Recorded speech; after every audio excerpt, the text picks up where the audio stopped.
So there are students at a high school that walked out, and they walked out because they told them that they could not do any Black history prior to 1970.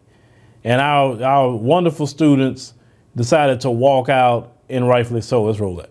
Now, the walkout comes after students claimed that an administrator said their Black History Month event shouldn't mention figures before 1970 and that their teachers weren't teaching key parts of Black history. AEA reps tell me they have not heard any educators complain about this so far, but that state law requires teachers to teach everything in accordance with the state's course of study. The teachers create these lesson plans and the administrators can also see them.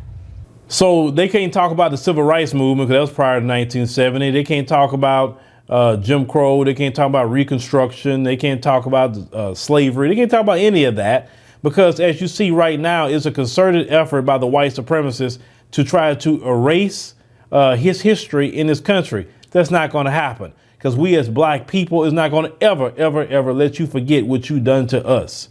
We will never allow that. So you can go in your schools and say that, you know, you can't teach his proper American history because it's American history. You can do that, but you're not absolved for what you've done because you still have sin and unrighteousness and a curse upon you, even still to this day, for what you did to the Black man and Black woman of America. The best thing you can do is pay reparations and give Black people their land back and leave Black people the hell alone after that. That'll be the best thing you can do. Because you need to pay reparations. All of the terrorism you've done to Black people, you've done it all over the place. Them children have a right to say, no, I'm not going to let you play games with me. I'm not going to sit up here and let you want to give me this revisionist history, want to lie about your own history. No Black child should have be subjected to that, but I say no Black child should be in your school anyway. We should be having our own schools, teaching our own history. Because it's important for our children to learn history. Because if our children don't know history, then they're going to be doomed to repeat that. We got to keep our history at the forefront. And we need more people to come out and teach the history. But teach it in a very fun way or teach it in a way that is very engaging.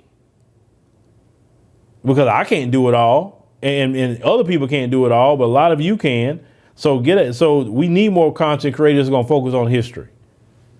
And when I'm not talking about just the same old history like George Washington Carver, I'm talking about the things they've done where they want to hide. The minstrel shows, the Jim Crow figurines, all that sort of thing they like to hide what they done to Black people. Well, shout out to those kids. Shout out to them because they did the right thing.